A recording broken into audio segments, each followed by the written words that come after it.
সবাইকে welcome to GM study for dreams. তো WPSI এর মাঠের একটা পর্ব চলছে সব জায়গায়। তো জিএম স্টাডি ফর ড্রিমসের তরফ থেকে আজকে ভিডিওতে আমি বলবো যে তোমরা মাঠে গেলে এই ভিডিওটা দেখার পরে এক চান্সে পাস করবে। কি এমন কথা আমি যেগুলো শেয়ার করবো, যেগুলো শুনলেই তোমরা একদমই খুব কনফিডেন্স পাবে। তো ভিডিও প্রথম থেকে লাস্ট পর্যন্ত দেখবে, খুব বেশি লং করবো না, ভিডিওটা ছোট্ট করে করব।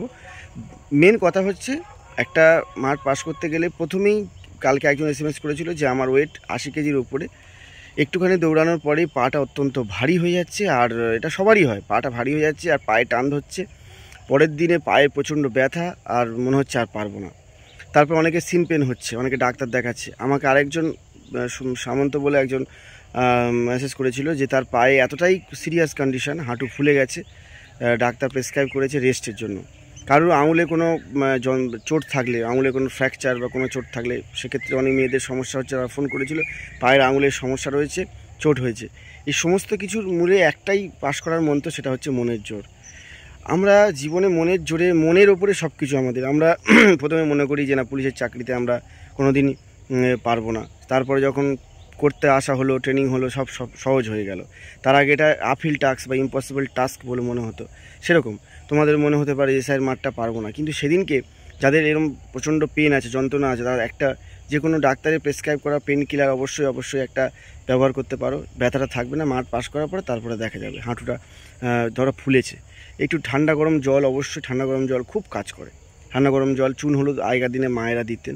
এবার ডাক্তাররা থার্মোফর জেল দেন, ওটা অত্যাধিক চোটের জন্য দেন। সবথেকে বড় কথা, পায়ে টান ধরে কেন? পায়ের টান ধরে কেন? পায়ের পেশিগুলো ভারী হয়ে যায় কেন?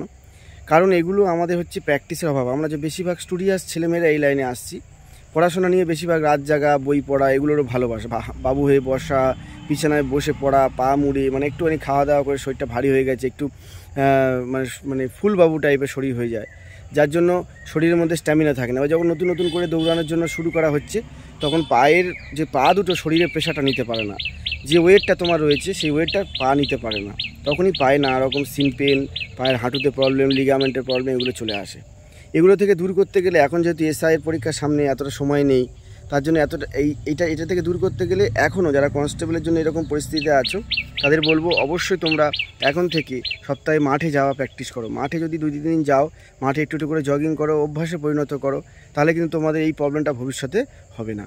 কিন্তু যারা এসআই পাস করবে, তাদের একটাই মন্ত্র। ধরো আমরা ছোটোবেলায় আমরা ট্রেনিং সেন্টারেও বলতো যে ওই দূরে যে গাছটা আছে, যে আগে ছুঁয়ে আসতে পারবে তার পানিশমেন্ট হবে না, বা তার 10টা বা 20টা পুশ আপ দিতে হবে না।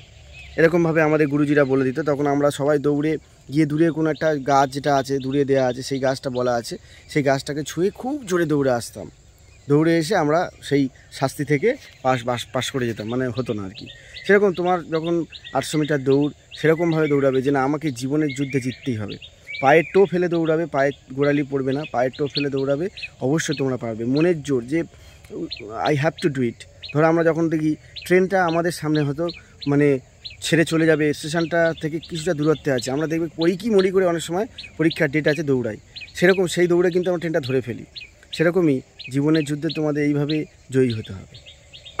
মাঠ শুরু হওয়ার সঙ্গে সঙ্গে যখন তোমাদের স্টার্টিংয়ে যে হুইসেল, এটা যখনই পড়বে, তখনই তোমরা সেইভাবে দৌড়াবে, যে কারো গায়ে টাচ করবে না, একটু ছাড়ভাবে দৌড়ানোর চেষ্টা করবে, অবশ্যই পারবে। এইখানে প্রতিবন্ধকতাগুলো কি আসে?